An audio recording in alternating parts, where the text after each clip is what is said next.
You know, folks, it's amazing the nonsense that conservative influencers spread to others in Canada. And they believe what they're saying.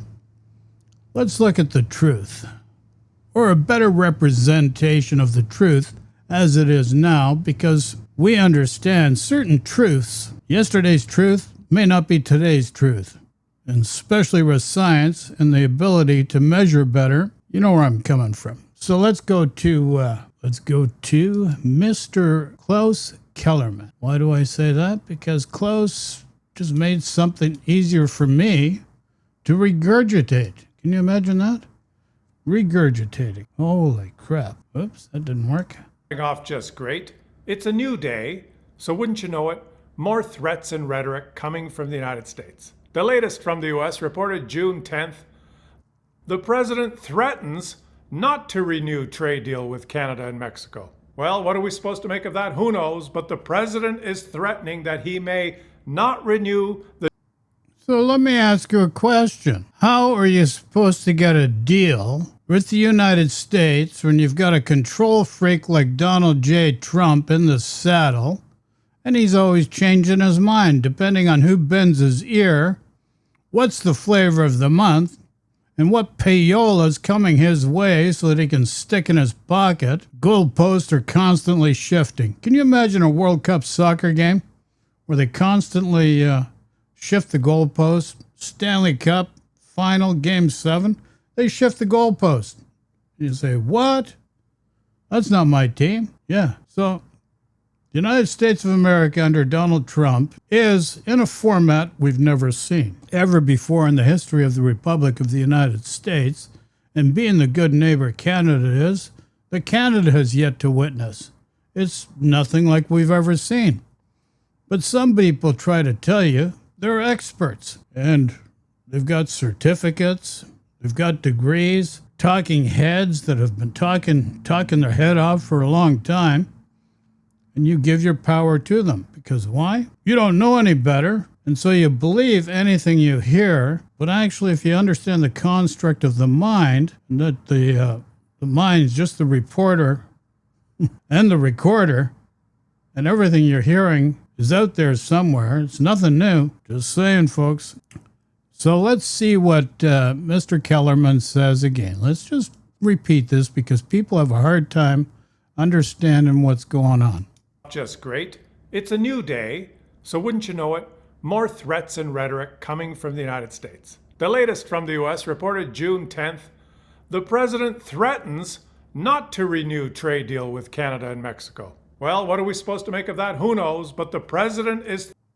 Here's what you need to know. The trade deal automatically renews for 10 years, no matter what. Now, there is a clause that Trump can exercise, either party can exercise, where they give 6 months' notice that they're going to exit the deal. So that is a fact of this agreement.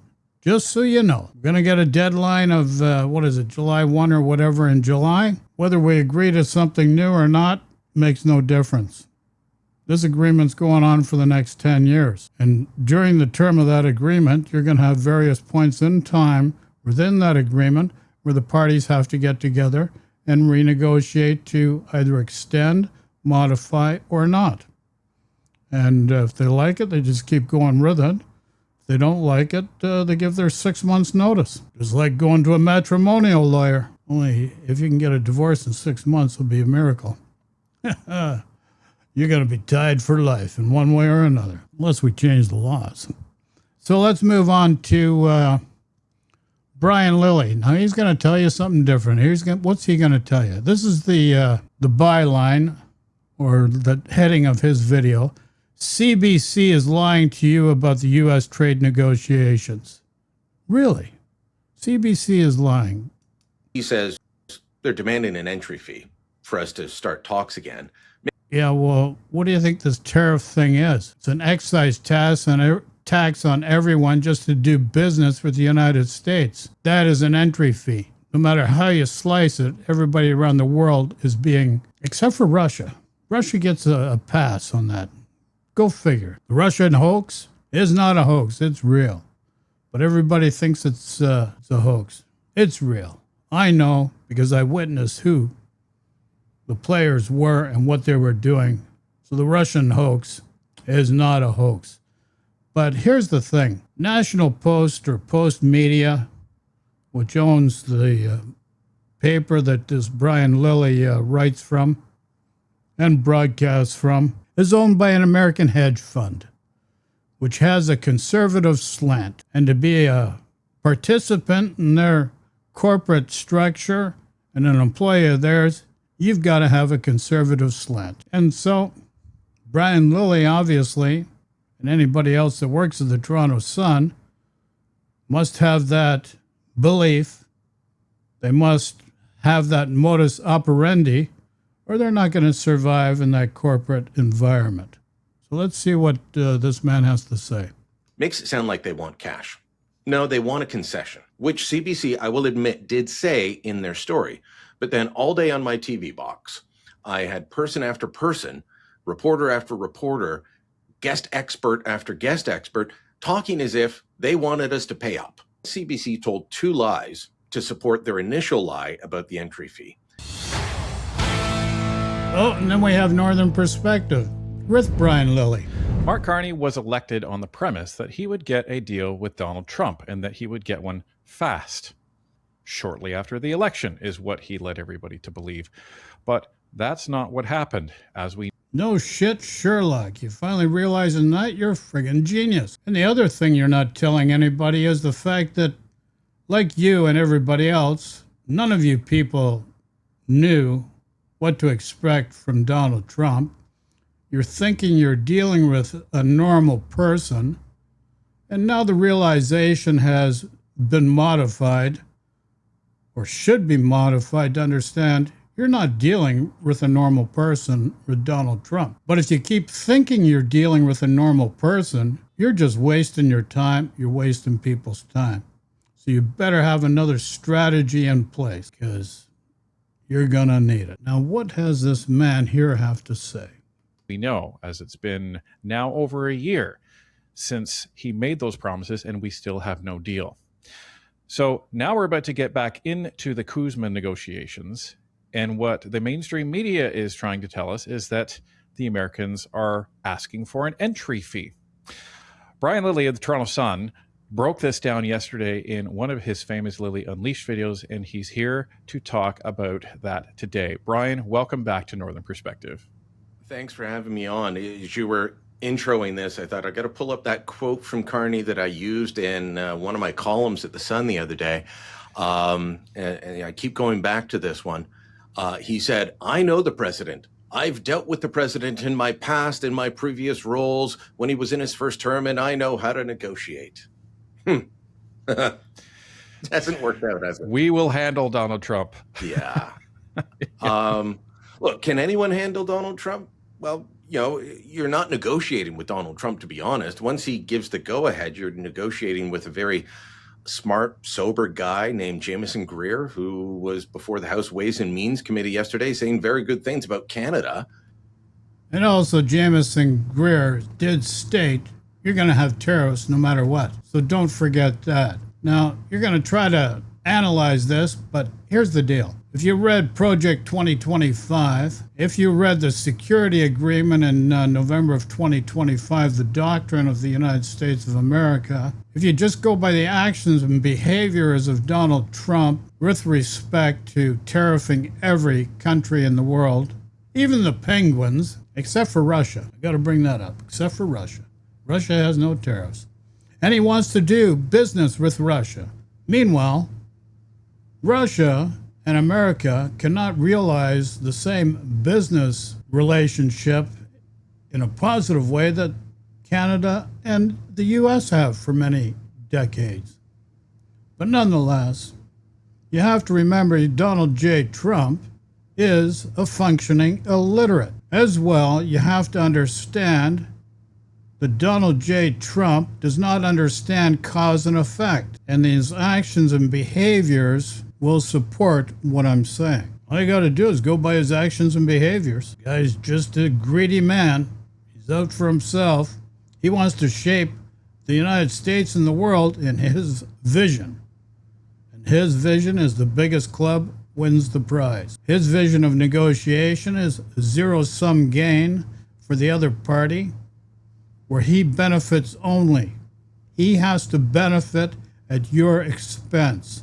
That's how he negotiates. Plus, you have to remember, no deal is worth the paper it's written on with Trump. The United States had a deal in 2015 with Barack Obama for nuclear scientists to constantly monitor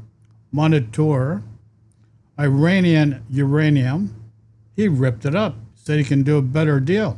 Look what he's done. Now, you have the Gordie Howe Bridge. That's been agreed to by the parties, normally as per a contract between Michigan and Canada. Canada invested $6.4 billion into it. And now Trump says no. Now you got to acquiesce to this guy because now he wants money for it. He wants something for it. We may just have to mothball that bridge. Just put gates up there and do what we have to do to wait it out. But here's the other thing that you're not understanding. Even under Biden, we had a change in the value and thinking of the American people. And to understand that, you have to use this as an example. The 100% tariff for the auto sector that was put on China, we had to agree with it. We have a trade agreement, automobiles, Canada, U.S., and Mexico. So we had to agree with that. When we agreed to that, we got penalized by the Chinese. And they understand what buttons to push. The Chinese pushed fertilizer in Saskatchewan, also lobster, and etc. off the East Coast. So you seem to want to think that China's a bad player. China has humanitarian issues. But understand one thing. China does take care of its society. China is modernizing in ways that no other country in the world is at a very rapid pace. Many other beneficial factors for a social economic structure and society China is doing that nobody else is doing. So there are those factors. So there are other things at play that are much more in-depth, we can't go into here at this point in time, but China is being misrepresented in many, many ways. When push comes to shove, like anybody else, China will push back. So here we have Brian Lilly. You know where they're going with this. Let's look at this here. This is another Northern Perspective video. Carney is sabotaging CUSMA talks. And this is the headline. Carney is sabotaging CUSMA talks. Economist and Business Coalition president blows the whistle. Now this is Catherine Swift. She's a dinosaur. She's been around for a long time, but she has a construct in her mind that she's created, and you're just going to see it. And we're going to debunk it, but you just have to see it at face value. But this is what's being spread by Northern Perspective, Pierre Poilievre, Danielle Smith, and all the conservative influencers to anybody that has an ear willing to listen. In the U.S. that are involved with this, they say the Canadians keep coming to us with proposals that they know we're going to reject. So they can say, well, we're trying, but they come with items that are absolutely obvious. The U.S., things that they know are off the table. Welcome back to Northern Perspective, everybody. We are thrilled to have a repeat guest back on the show. This is somebody who has stood up for manufacturers across this country for a long, long time. She doesn't pull any punches. She's a staunch patriot and will tell you like it is. And in this political climate, that's what we need more of. So, Catherine Swift, welcome back to Northern Perspective. Thank you. Before she gets any further into her spiel, understand, even from my point of view, I can only relate to you what I know. I can only relate to you what I have experienced and I have researched. And what you're going to get from here is their truths based on their experiences. And this is the reality of what's going on here. Very happy to be here. All right, Catherine. A lot has happened since the last time we chatted. But let's just get into this. There's been a ramp up in tariffs since we last chatted. Most notably, I think, was the 232 tariffs that were changed earlier this year. And even though the Conservatives have put a lot of pressure on the Americans on what that change was, which was moving the tariff from just the steel component of what was in a lot of these products to the entire value of the product that is going across the border. This has really been hurting manufacturers across the country. What are you hearing from your members on? And before we get any further, whether you like Mark Carney or not, but before the election of April 28, 2025, 2025 or 2024? It's 2025. Fact of the matter is, he explained we have to change how we're doing things. He said we're going to have a real issue going forward. Now we're experiencing those issues, but everybody's in denial when we knew before the election of April 28. So you were warned about it. A lot of people are in denial about it. You got Alberta that's playing the villain, victim, and hero. Actually, Danielle Smith is just playing the victim card first. Then she's trying to play hero and villain and flipping and flopping between those two roles while constantly in a position of being the victim. As a matter of fact, being the victim goes back to Peter Lougheed back in the 1970s in Alberta, if you do your history. So I want to make that point so you understand the parameters at play. Well, we've been hearing much concern for a long time, frankly, ever since last year, of course, when the tariffs first were spoken about and nobody exactly knew what was happening. Naturally, it's gotten worse. We hear from businesses all the time. It's a common refrain is, we can stand this for a little while, but once it goes on and on and on, it becomes acute, and that's what we're hearing now.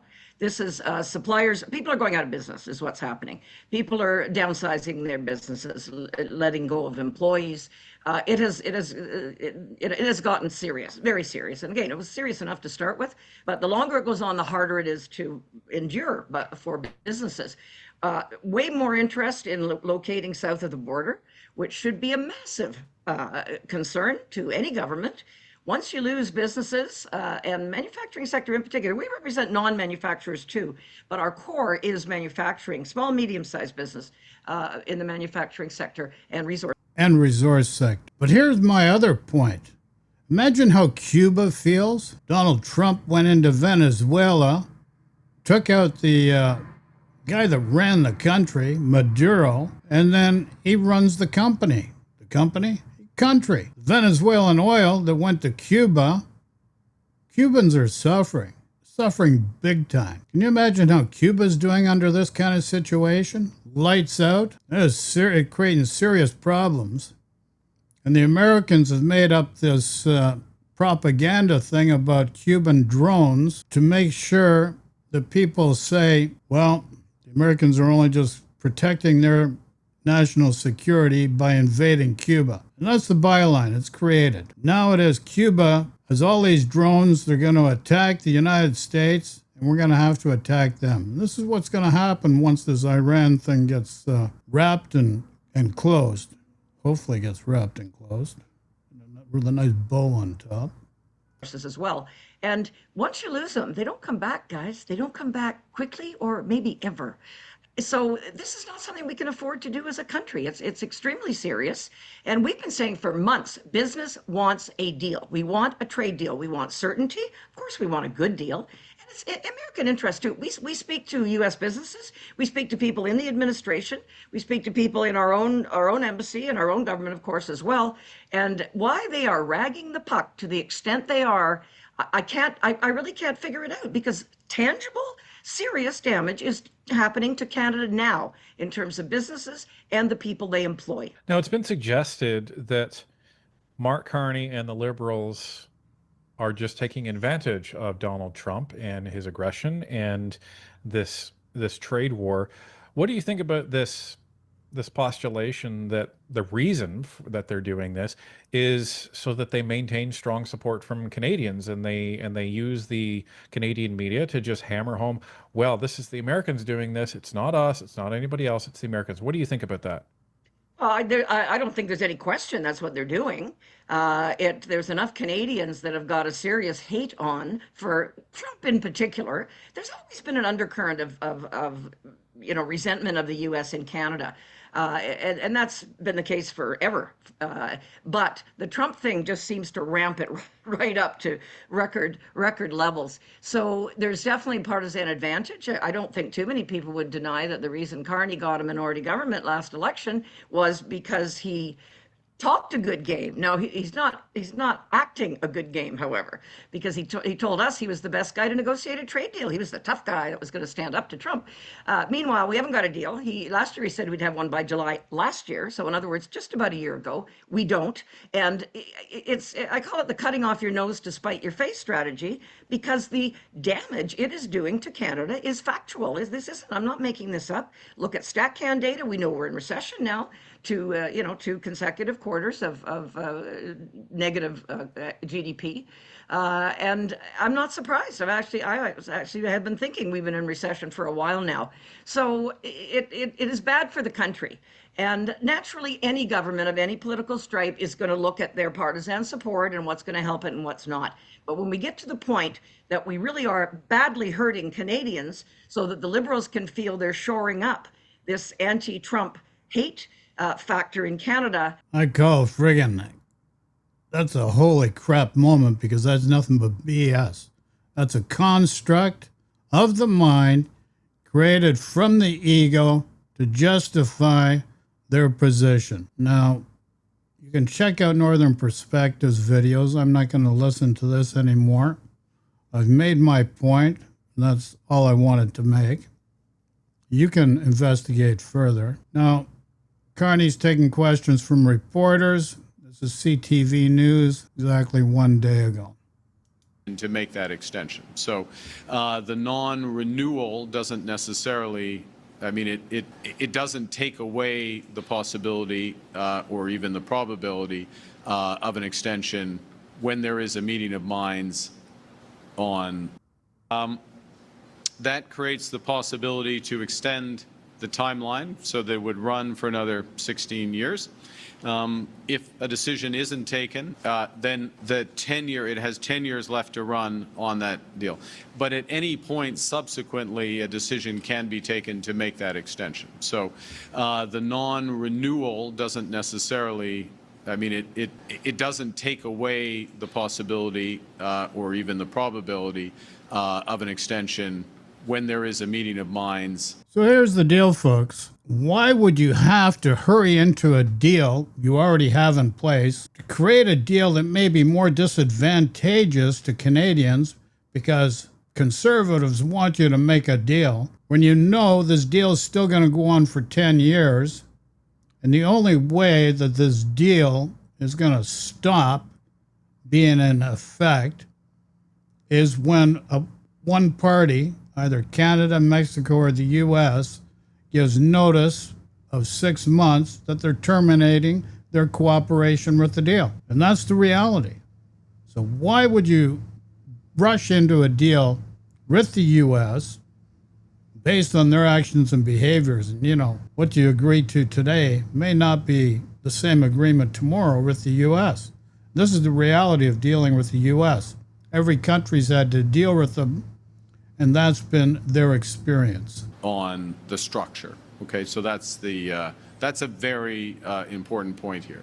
The second is, I'll just make the observation that the way the United States is approaching this is to look for, within the structure of CUSMA, bilateral deals with Canada, separate Canada and Mexico. By the way, we are looking for a bilateral deal with Mexico as well, and we'll work forward on that.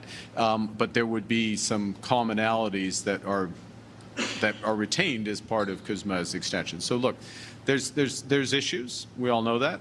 We're working through a number of them. We've got a lot more work to do, and we'll continue to work on it. Just following up on that, what's your response to Ambassador Hoekstra's comments about, make President Trump a good offer? This comment that he made, I think, this morning. Well, we have engaged, and I have engaged with the president on some good offers, and it's a negotiation, and we'll continue to have these discussions. What the government is going to do is serve Canadians, and we are going to get a deal that's right for Canadians. We understand the U.S. has changed its trade policy, its orientation. There are some specific issues that needed to be ironed out on both sides of the border, and we're working through doing that. We think there's tremendous advantage in certain sectors to keep an integrated market. That's true for 85% of our trade, as you know, which is still tariff-free. But we think across autos, forestry, steel, aluminum, that those opportunities exist. But we've got work to do to convince the U.S. side of that. Mexico is in exactly the same place, slightly different issues, but the same challenge, if I can put it that way, in terms of ensuring that the benefits of integrated North American. And that's another misconception. People seem to think, wow, Mexico's making a slam dunk sliding in there at our Canadians' expense. But here's the deal. And if you ever look at the Prime Minister or President Sheinbaum of Mexico, she's had speeches where she has mentioned, without saying the U.S., of them exerting their will on their peoples, and she will not stand for it. So to think this is exclusive to Canada and not Mexico is a misnomer. That's not true. Canada and Mexico both have similar issues and distinctly different issues because of location and cultures of dealing with the Americans. And this you need to know. Now, we're not going to go further into this. This is CTV News. And initially this one was about the Gordie Howe Bridge opening delayed amid confusion ahead of ceremony. And this is the power play of June 11th. So this was broadcast on June the 11th. Now here we have Northern Perspective again. 2 weeks ago, is Mark Carney an economic hitman? Political columnist says yes. This guy's written articles for the National Post, from what I understand. What else does it say about this guy? Nothing in the show notes here, other than this guy Williams' article. Oh, the Western Standard News. So let's take a look at the Western Standard News. Let's see what we got here. Barclay. Carney's Blarney and the collapse of Canada's economy. Canada's unemployment is at a 9-year high. Food prices lead the G7. And housing is out of reach nationwide. And you got the same concerns with Americans down in the Americas as well. So why is the Prime Minister still gaslighting Canadians? So that's that guy, William Barclay. April 7, 2026. Unfortunately, Carney's claims are simply untrue and merely another aspect of the Potemkin nation that Carney and his Liberal government have sought to substitute for Canadian society. In fact, although Carney long ago promised to restore a meaningful quality of life in Canada, long ago, guy's only been Prime Minister for just over a year. You've got a situation in the United States we've never seen in 250 years, except for in the early 1930s under a president called Herbert Hoover, where he put tariffs on everybody in the world, same as Trump has. The Smoot-Hawley tariffs that caused the Depression to last longer than it should. And everybody in the world had to succumb to that oppression and suppression based on the actions of the United States of America back in the 1930s and in the present time now. So If you really think Canada is so big that we're not affected by these things, you're mistaken. Canada's GDP is no bigger than the state of Texas. Meanwhile, our land mass is the second largest in the world in Canada. So now this guy further says, firstly, Canadians have remained personally impoverished and unemployed. Well, this personally impoverished and unemployed situation has been going on for 2 decades. One under the Stephen Harper government, the other one under the Justin Trudeau government. But most importantly, in that Stephen Harper government, they had an economic crash of 2007, 2008 that was very substantial. You don't just recover from that kind of stuff overnight. And then under Justin Trudeau, you had COVID, which is the worst pandemic in 100 years, or in over 100 years, since the Spanish flu of the First World War of in or about 1917. And you don't get over that immediately. And the byproduct of that. So that's why you have 2 lost decades. Not 1 lost decade under the Liberals. You have 2 lost decades equally by the Conservatives and the Liberal government, and 2 very important points in time that created hardship for citizens around the world.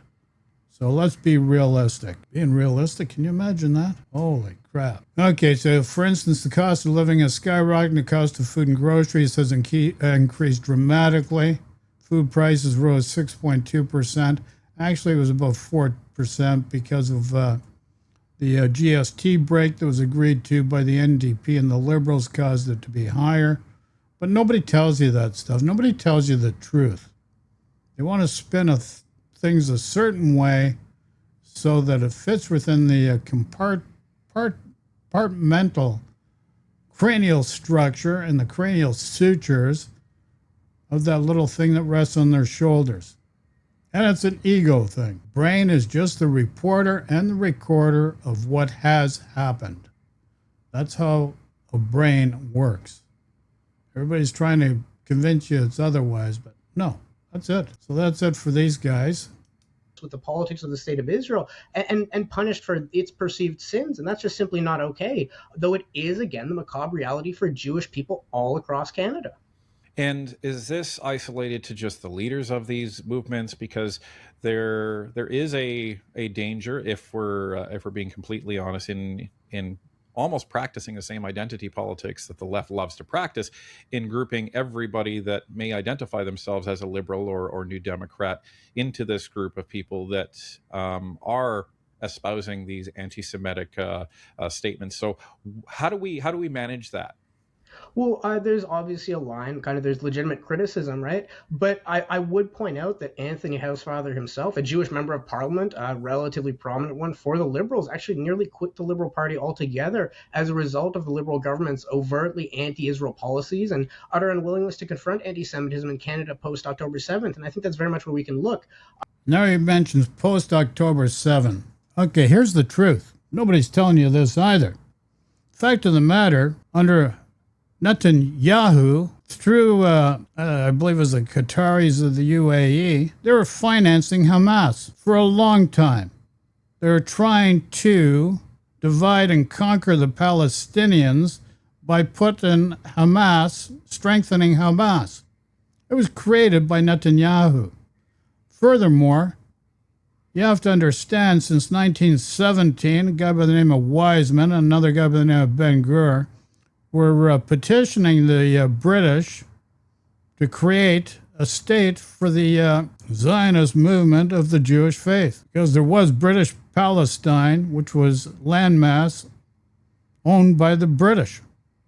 Prior to the British taking it over, it was under the Ottoman Empire, and it was Palestine. 98% of the population was Arab. You also have to understand in 1938, 1939, the Jewish Zionist movement created a war with the Arab nation. Both sides are culpable, one against the other, because there's animosity between both of them. And then as a result of the Second World War, it was agreed, and under the United Nations resolutions, to create a two-state situation in Palestine where Israel had a certain tract of land and Palestine, or the Palestinians, had a certain tract of land.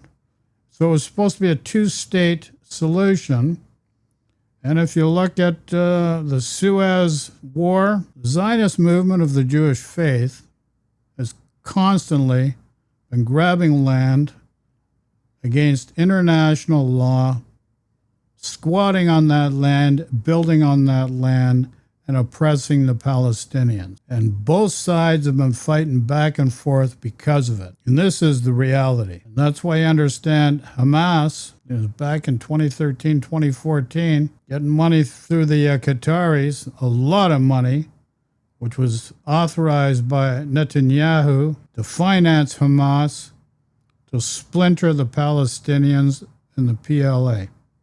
That is the fact of the matter. So it really needs to get back to, and Bertrand Russell, well-known scholar in Britain, wrote a letter that was actually read on the United Nations floor in 1970. So in that letter was to actually move the borders back to the Suez position, or where the borders were at the Suez time of the Suez issue. But Netanyahu, over the last 47 years, you're blaming Iran when they had a democracy in 1953 being formed, and then the United States and Britain financed a coup to put the Shah in power.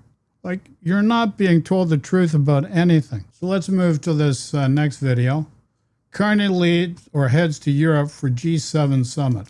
Minister. Donna, the Prime Minister is heading to Paris for the high-stakes summit against the backdrop of a war in the Middle East and global trade uncertainty as U.S. tariffs batter G7 allies. In a closed-door meeting Friday, senior government... Yikes, did she say U.S. tariffs batter G7 allies? Yes, she did. You need to hear it again because some people on the conservative side just do not listen to the truth. They create a different, especially Pierre Poilievre. Against the backdrop of a war in the Middle East and global trade uncertainty as U.S. tariffs batter G7 allies.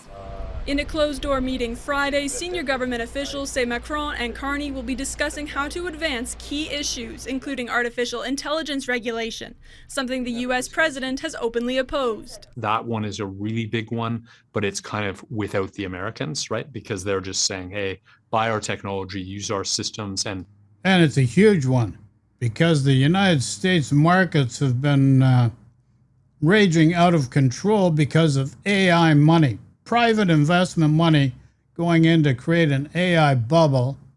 And this is where you have to understand the Great Depression, 2008 financial collapse, that's based on too much private debt.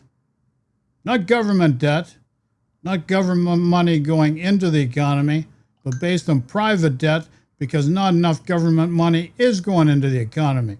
And any economist worth his salt would be able to explain that in the terms I just did, because that's the reality and how the mathematics of the economic system actually works. And nobody tells you the truth. A lot of guys just don't understand it. They've never made some actual models based on real life dynamics. Now let's move to this other one. Canada and Ireland diaspora. Thank you so much for can being build a on Powerful. trade Welcome. relationship. Oh, thank you so much for having me. So you're launching this this strategy here in Ottawa as well. The Irish diaspora is considered one of the largest across the world relative to its population. What is the ultimate goal of this program and this strategy? So the Irish government have had a dedicated minister for the diaspora since 2014. And the goal of the new strategy, it's the third strategy we've done. They run in 5-year rotations, put a lot of work into researching this, and it's 3 real pillars. The first is to look after the vulnerable. A lot of people who left Ireland didn't leave a very wealthy country and left a country that was fairly socially exclusionary. Many of them unfortunately found themselves in hard times, Isolation's been a big thing since the pandemic. Financial issues, addiction issues, and immigration status can be a concern as well. Secondly, we talk about, well, how do we promote Ireland? How do we promote our culture, our values? And thirdly, we look at the economic opportunity. We look at the amazing opportunities for Irish networks and Irish business groups around the world, and how does that work in terms of life in Ireland? So it's not that we're looking for anything, but it's how do we look to mutually benefit the whole situation. What do you hope to get out of it, though? What do you think will be beneficial to Ireland at the end of this? And I guess the larger question is, what does success look like to you? Well, first and foremost, we have a responsibility. We have a responsibility to the 76 million Irish who live around the world, a responsibility to be their voice at home and to not forget that they left in Ireland, perhaps at a time when they didn't have a choice but to leave. But we look at metrics, we look at the opportunity for people who want to return to Ireland. Last year, 35,000 people emigrated, but 31,500 moved home. So we want to make sure that's as easy as possible in terms of real basic things, qualifications, social security numbers, insurance, banking, all that. We want to make sure that they're in place in the next 5 years. One of the great successes of the last strategy is getting driving licence recognition with about 5 of the Canadian provinces. That was a real achievement put into practical play. But also we want to look at the directory of Irish business networks around the world to make sure that they're fit for purpose, that they're serving the needs not just of Ireland but of the host countries as well. So is it more on the business side, or is it more about trying to make sure that you can continue those people-to-people ties and maybe getting some of those people to return home? It's all that. Everything and above. Business is a really strong, important fit. There's a very clear return that can be looked at, and the Irish diaspora has been crucial to our economic stability and prosperity. But it's also looking at, well, how do we make sure that Ireland's influence on the world, our positive influence, particularly with like-minded countries, that our values are to the fore, that the image of Ireland that is projected both from Ireland and through our diaspora is one that we're... So there you have it, new opportunities with Ireland and other peoples. This is what Canada has to do. Now let's look at the other thing here. U.S. Ambassador on Trade Talk. This is a former ambassador, U.S. to Canada. For reaction to the summit, let's bring in former U.S. Ambassador to Canada, David Cohen. David, welcome. Thank you. It's good to be back, and it's good to see all my friends from Canada again virtually. Definitely very good to see you as well. So talk to us about U.S. Ambassador Pete Hoekstra's comments today. He said, quote, make us an offer. Does this signal an invitation for Ottawa to pitch a deal based on Canada's needs, or was that posturing? So I actually think the package that you just put on really perfectly captures what the state of play is with USMCA CUSMA negotiations. I don't know how much new news there is here, because President Trump has said on multiple occasions that the United States doesn't need anything that Canada has, and that he's not interested in renewing the trade pact. And he is on an equal number of occasions backed off. And more importantly, his team and his negotiating team has taken the approach that they're there to talk and they're there to negotiate. I've seen, and I have no inside information here, but I've seen over the last couple of weeks a lot of signals about an interest in talking on both sides. I've seen Canada talk about some of the fact that it has new proposals that it wants to put on the table. And I've seen the United States say, including with what Ambassador Hoekstra said today at the Eurasia Summit, make us an offer. We're interested in talking. And I've seen the criticism of Ambassador Hoekstra, and as a former ambassador, I have to say, I found it to be quite unfair. I think he's been reflecting the position of the president, which is what his job is. And I think if you're a Canadian, you should take today's comments from Ambassador Hoekstra with some real positivity, because if he's reflecting the position of the president, that the United States wants Canada to make us an offer and they want to talk, that's good news. That is a sign of a productive negotiation. Yeah, but let's be honest. This guy Trump, he's always moving the goalpost. He's always changing. You got a deal, then you've got no deal. Look at the Iran deal. 2015, the Barack Obama deal was the perfect thing. Trump ripped it up. He did the same thing with the North American Free Trade deal. That's how we got the CUSMA deal. Comes back in for a second term. All of a sudden, the CUSMA deal is no good.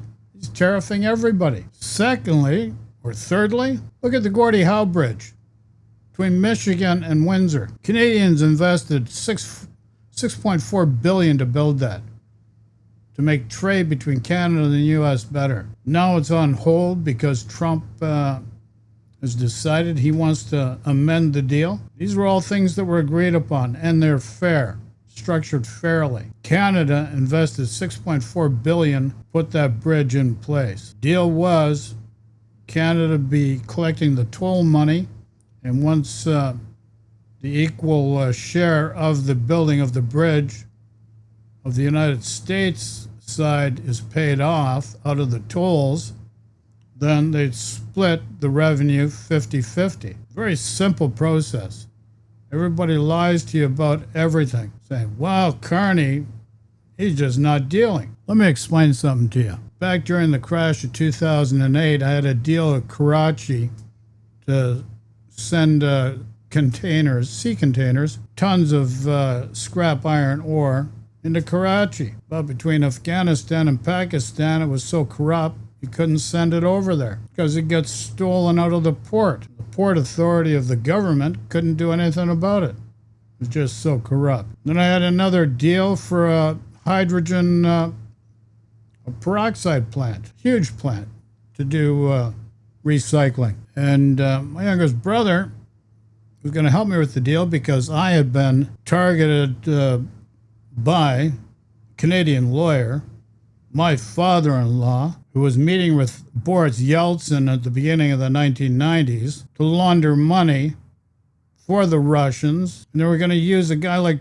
Donald Trump to put his name on buildings and management agreements in order to help with the laundering of money. One of their operations was in Panama.